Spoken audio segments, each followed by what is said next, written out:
This is David Harding. Because of the importance of tonight's CounterSpy case, following our dramatization, there will be a special message from the Vice President of the United States of interest to all Americans.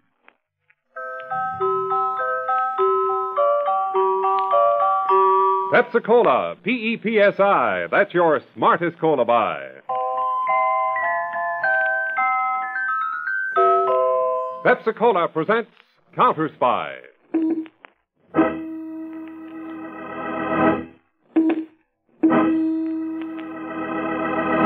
Washington calling David Harding, CounterSpy. Washington calling David Harding, CounterSpy. Harding, CounterSpy, calling Washington.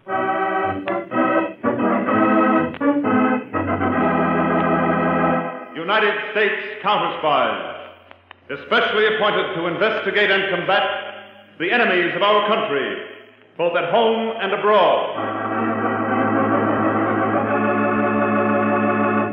Tonight, the case of a courageous come-on. Another CounterSpy report to the American people.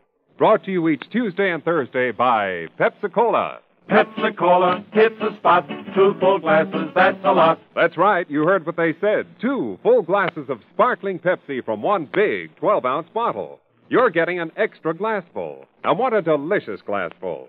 The most refreshing, delightful cola that ever tickled your taste. You can't top Pepsi's tangy flavor. And that big, big bottle saves you money. Goes twice as far. Pepsi's America's big, big favorite. And America's biggest cola value. So why take less when Pepsi's best? Whenever you reach for refreshment, remember, Why take less when Pepsi's best? And now to CounterSpy.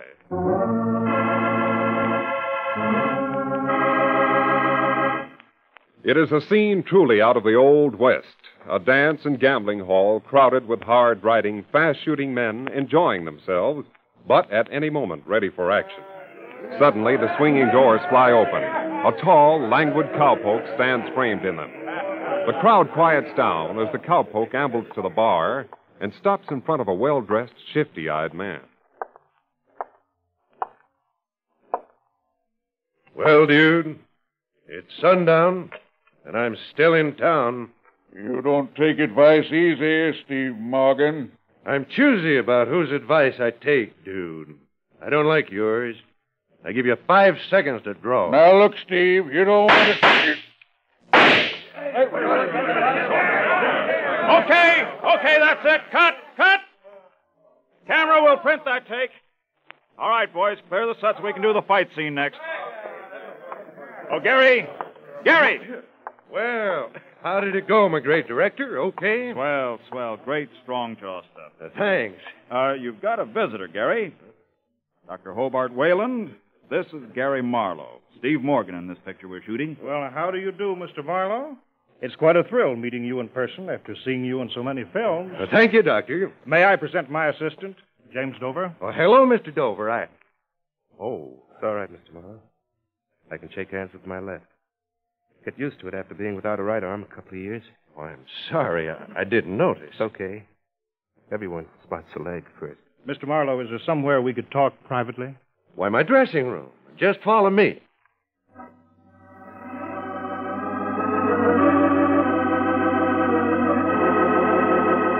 To get to the point, Mr. Marlowe, I'm heading the Institute for Disabled Workers, and we're embarking on a large fundraising campaign. Well, maybe I'd better save your time, Dr. Whalen.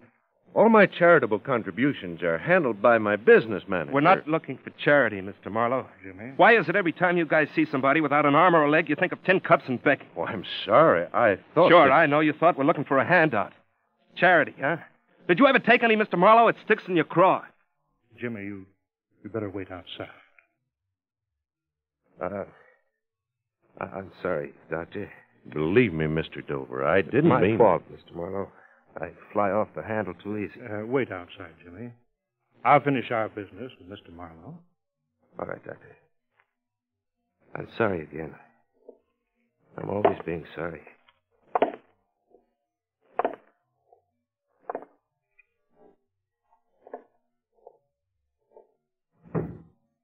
Doctor, I didn't mean to hurt him. No one does. You see, Mr. Marlowe, that's what my institute is for. To educate the public to the abilities of disabled people.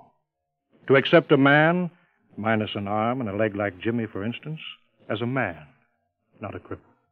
Dr. Wayland, any way I can help you, I will. Well, thank you, Mr. Marlowe. You can by contribution. Not of your money, but of your time. Yes? A month from now, we're holding a benefit in New York City.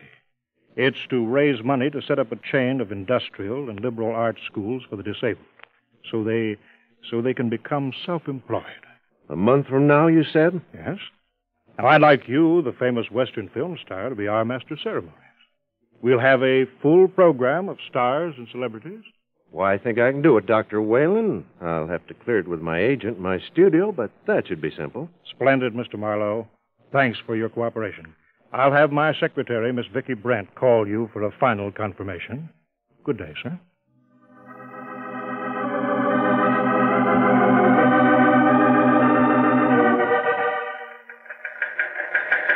David Harding, United States CounterSpies, Washington, from United Stage and Screen Actors Union, pursuant to Tax Bureau memorandum. This is to notify you that members of our union are being solicited to appear at a benefit performance for the Institute for the Disabled. Dr. Hobart Whalen, director.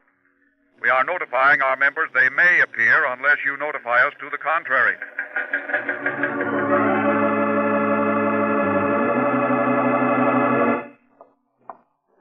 Mr. Harding, the telegram just came in for you. Let's see, Peter.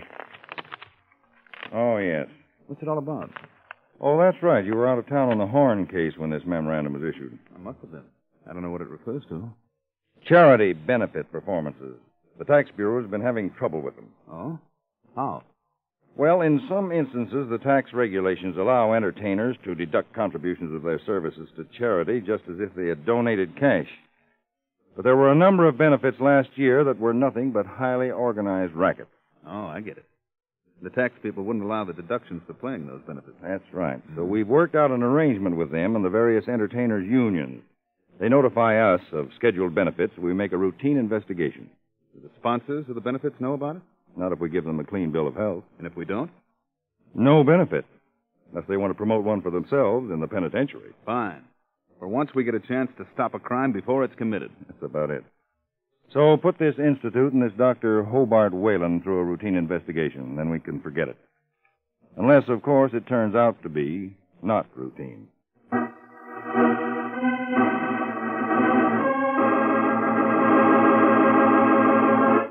Yes, Mr. Marlowe?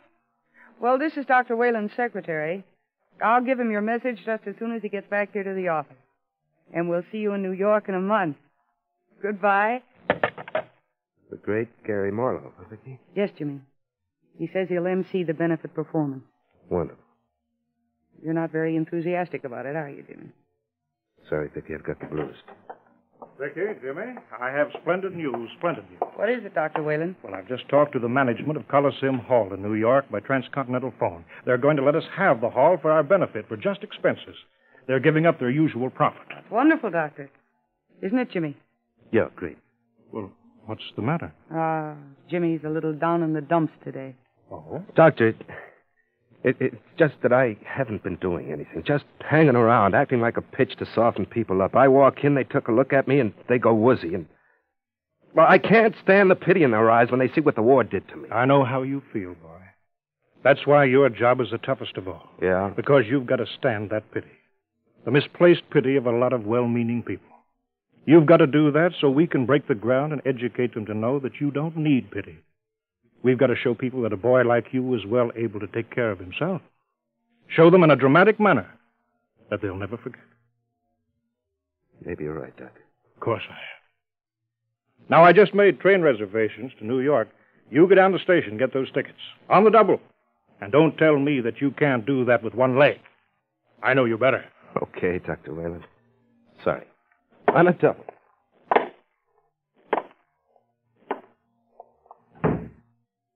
Now, Vicky, think I set the boy straight? No question about it. Funny thing is, every word I said was true. And you didn't mean a single one. The important thing is, he thinks I did. Yeah, he does. Now, what's the matter with you, Vicky? Him. Him? You falling for that half man? Shut up. Now, wait a minute. I'm working this con game with you. That doesn't mean I have to like it. What brought on this sudden distaste? I just got a mental picture of Jimmy when he finds out that you and I are phony. Really? Was he heartbroken? Why don't The you? tears were streaming down his face. Touching sight. Doc, what do you use for a heart? A pump composed of animal tissue like every other human being. Don't flatter yourself. All right, I'll change that. Like every other animal in the jungle you call civilization. Doc. The survival of the fittest. The strong eat the weak. I'm strong, Vicky. The kid's a sucker. In fact, he's a cripple. Doesn't change that. Simply makes him better bait to lure on the healthy suckers. Okay, Doc. No lectures. Whatever you say, Vicky. Just don't turn into a sucker yourself. It's a little late for me to change sides, I guess. That's right. So snap out of it, Vicky. 2 more days, we head for New York.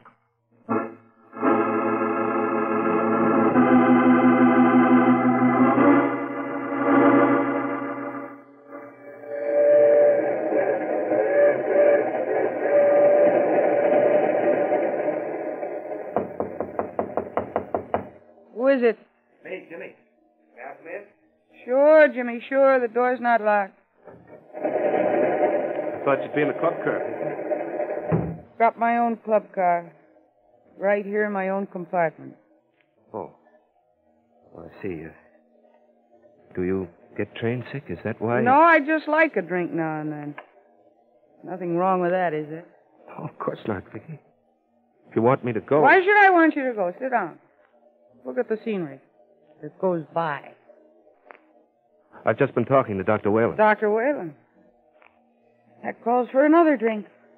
You want one? Vicky, don't you think you've had enough? I've had enough of something, but it's not this. Okay. What you looking at?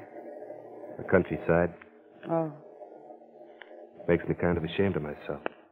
you ashamed. Look at it, Vicky. Wide and rolling. Those wheat fields. Pretty in the sun, aren't they? So pretty. The doctor's right. The doctor? Oh, yes, Dr. Whalen. Vicky, I've decided something. This country's big enough for everything, everybody. The mountains we went through.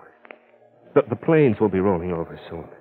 There's room in it for every man, even a guy like me, a half... Sorry, Vicky. The doc told you that, huh? Yeah, but I added something of my own. Vicky, this country's big, but it needs me. I'm alive. I've got something to give it. Me and a million other men and women like me. The trouble is, it's kind of slow to wake up to the fact. Sort of stupid. But I'm going to help smarten it up. You are. Sure, Vicky, and you, too.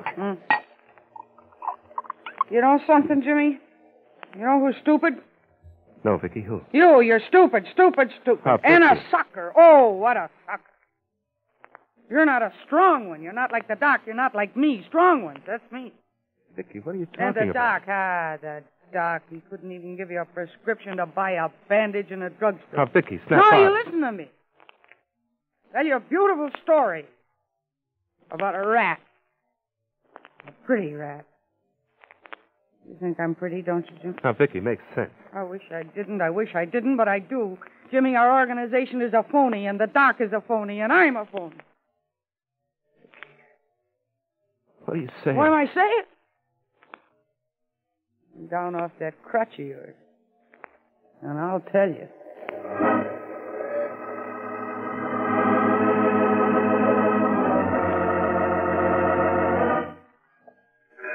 Operator, I'm in the railroad station. I only have 8 minutes. I don't know the number, but I've got to talk to CounterSpy headquarters in Washington, D.C. Mr. David Harding.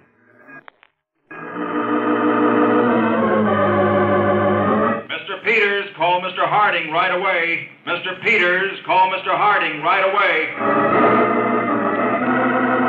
This is Peters, Dave. Yes, Peters. Has anything come in on the investigation of that benefit for the disabled? No, Chief. You said it was just routine. Well, it's not routine anymore. Bring whatever you've got to my office. We've got to go to work. Fast.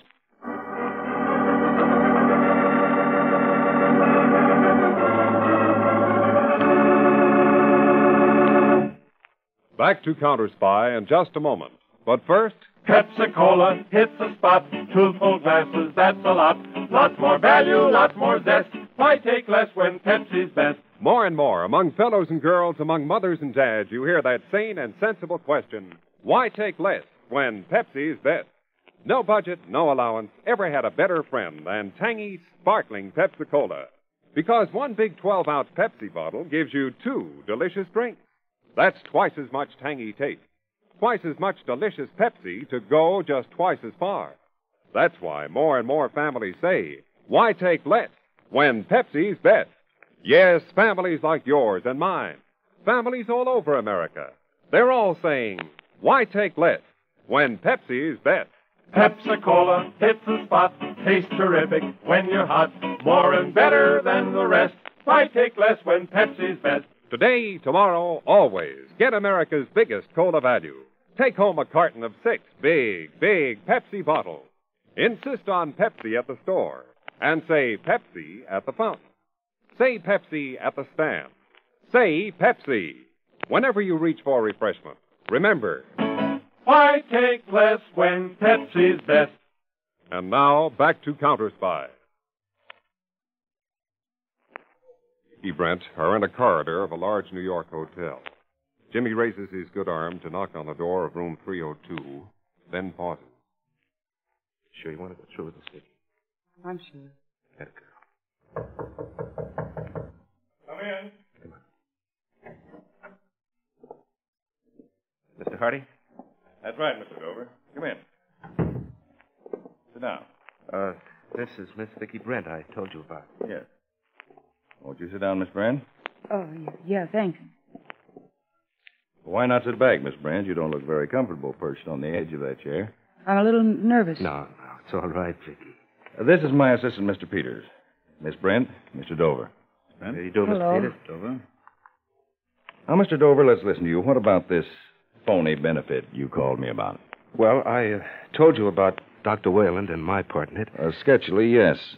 Well, we've already investigated Wayland. He has a long record as a confidence man and a chiseling promoter. Well, I think Vicky, Miss Brent can give you a better picture of the setup than I can.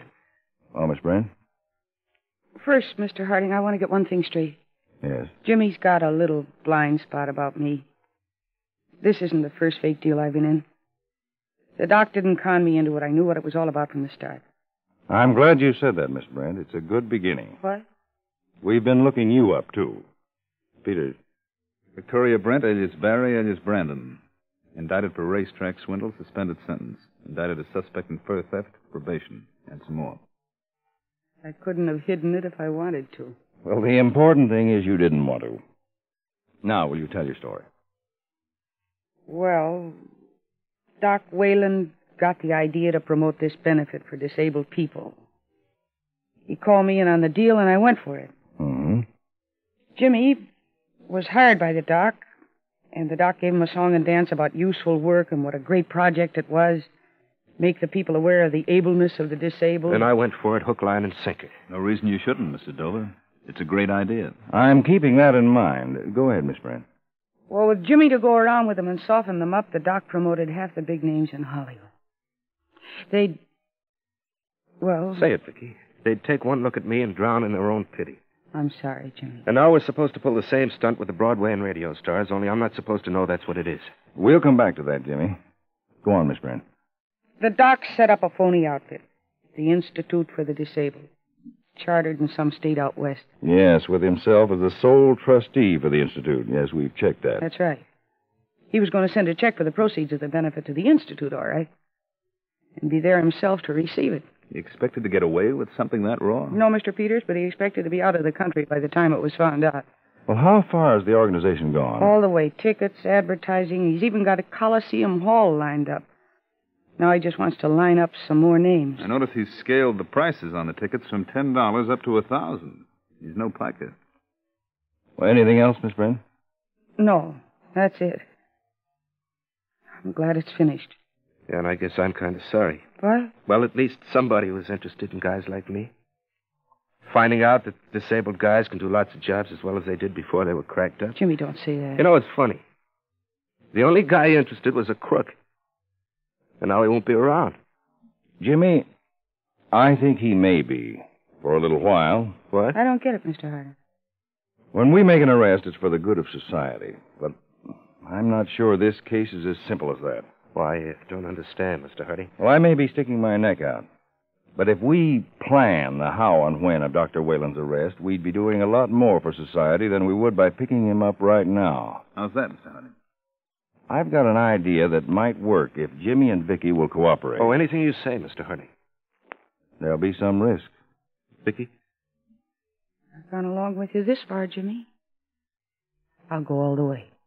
Good. Now make yourselves comfortable. I'll tell you my plan.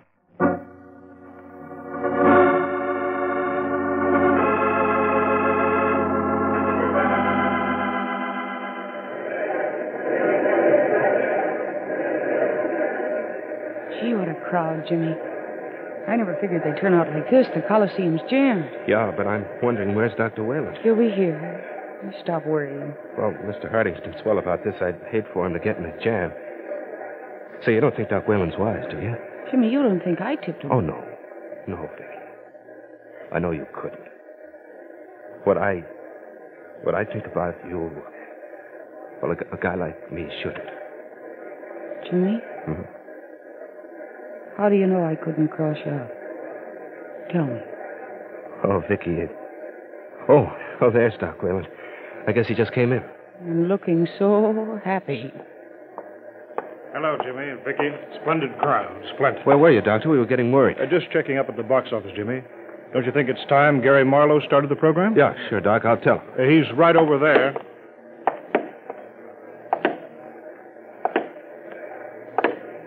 Say, Mr. Marlowe.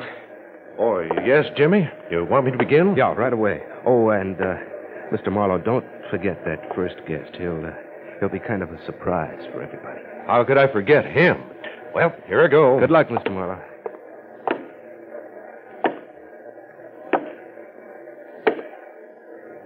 Going to start, Jimmy? Yeah, right away, Dr. Whalen. Let's sit here close and enjoy the show, huh? I intend to. We put a lot of work in it. We've all put a lot of work in it, Doc.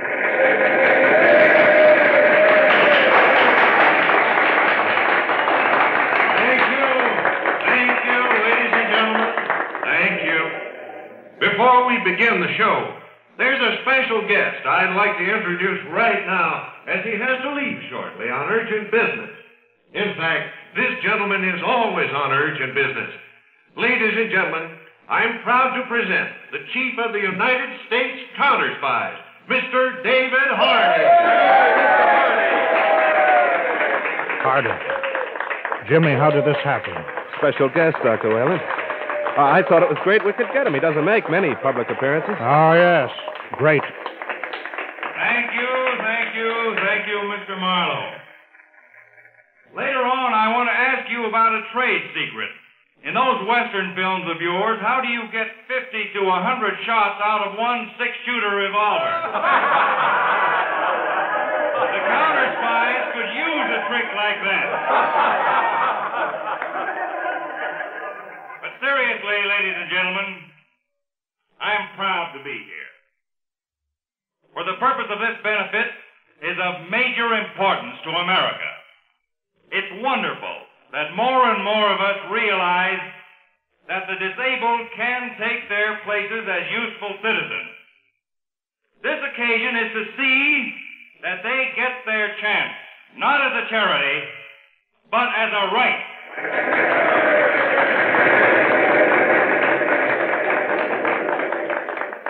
And now, will the organizers of this great event come over here? Both of you. Dr. Hobart Whalen. Thank you, Mr. Harding. And Jimmy Dover.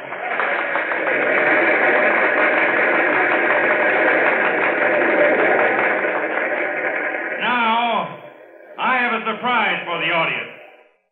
An actual arrest here on the platform. Ladies and gentlemen, splendid as this affair is, it has one black mark. It was organized by a confidence man, a swindler, a crook. This man here, Dr. Hobart Whalen. Jimmy, I want you to arrest him. I'm getting out. Oh, no, you're not, Doc.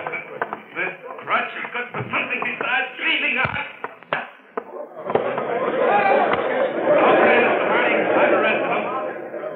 Pretty good for a supposedly disabled man, wasn't it?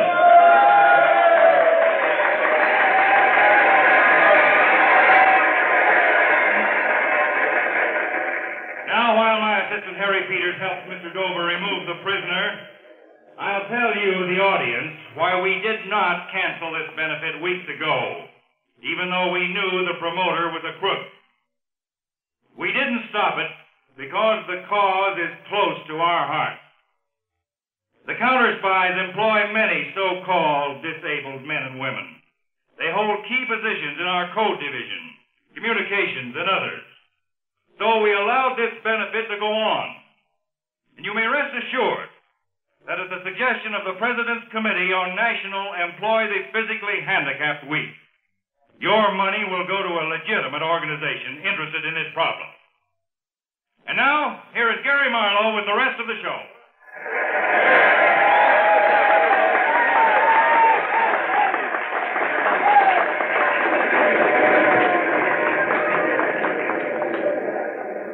Golly, Mr. Harding, that was wonderful, wasn't it? It certainly was. How's Wayland? He's unhappy, Dave. Two of our agents are taking him down to our field office to be booked. Well, then that winds up things, Jimmy. Except for me, Mr. Harding. Yeah. What about Vicky, Mr. Harding? Well, she'll have to testify against the doctor, of course. What will that That means jail as a material witness. Jail. Of course, if someone would accept responsibility, Vicky could be paroled in his custody. Oh, I'll do that, Mr. Harding. But, Jimmy, you don't... Oh, Vicky, we've stuck together this long. I can stand it a little longer. You can't. Okay, Mr. Harding? Okay, Jimmy. In fact, from the sound of things, I'd say very okay. And by the way, when you find time, get in touch with me about becoming a regular CounterSpy. Will you, Jimmy?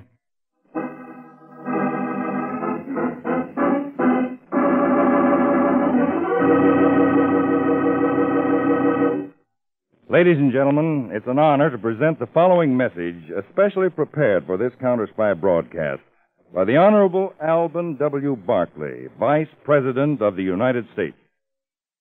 Today's disabled veterans and handicapped workers have the full support of the United States government in their quest for suitable employment opportunities. The President of the United States has established a special civilian committee to lend assistance in discharging this national responsibility of providing work for qualified handicapped men and women. The response by businessmen, industrialists, and labor officials has been highly gratifying. But we must intensify our efforts so that a war wound or an industrial accident is not a one-way ticket to the sidelines. I ask your continued interest in those handicapped workers presently employed and added opportunities for those seeking work. I urge all Americans to remember that ability is much more important than disability. Thank you very much, Mr. Vice President. Next week's CounterSpy case deals with the teenage terrors who worshipped a heel. The stolen loot that was paid for with a wet handkerchief and hard cash. And the underworld mobster who pulled a switch and continued to be a right guy. Be sure to tune in next Tuesday to the case of the Flatbush Fagin on CounterSpy. And remember, when your friends drop in, be generous, but be thrifty, too. Serve plenty of delicious Pepsi-Cola. Pepsi's big 12-ounce bottle gives you not just one sparkling glassful, but two. Get a carton of 6 and serve 12 delicious drinks. Yes, Pepsi is America's biggest cola value. You get twice the tangy taste, twice the refreshment, twice the Pepsi. So why take less when Pepsi is best? Whenever you reach for refreshment, remember, Pepsi-Cola hits the spot. 2 full glasses, that's a lot. Lot more value, lot more zest. Why take less when Pepsi's best? Tonight's CounterSpy program originated in New York, was directed by William M. Sweet, dramatized by Palmer Thompson, and featured Don McLaughlin and Mandel Kramer, with music by Jesse Crawford. CounterSpy is a Phillips H. Lord production for Pepsi-Cola. Enjoy some Pepsi ice cold tonight. Attention, all CounterSpies. Are you ready to embark on a thrilling adventure beyond the airways? Tune in every Friday night to catch the pulse-pounding action of CounterSpy, where Danger lurks around every corner, and secrets are uncovered with every twist and turn. But wait, your mission doesn't end there. For those of you craving more excitement, we've got just the ticket. Introducing Lost in Brazil, your passport to a world of intrigue, mystery, and untold stories from the heart of Brazil. Join us on the journey through the vibrant streets and lush tropics of Brazil and see the hidden corners of Brazilian culture. From gripping favelas to captivating countrysides, Lost in Brazil brings you closer to the pulse of this diverse and enchanting country. So why wait? Follow us on Lost in Brazil and unlock a world of adventure that will leave you spellbound. Don't miss out on the ultimate escape.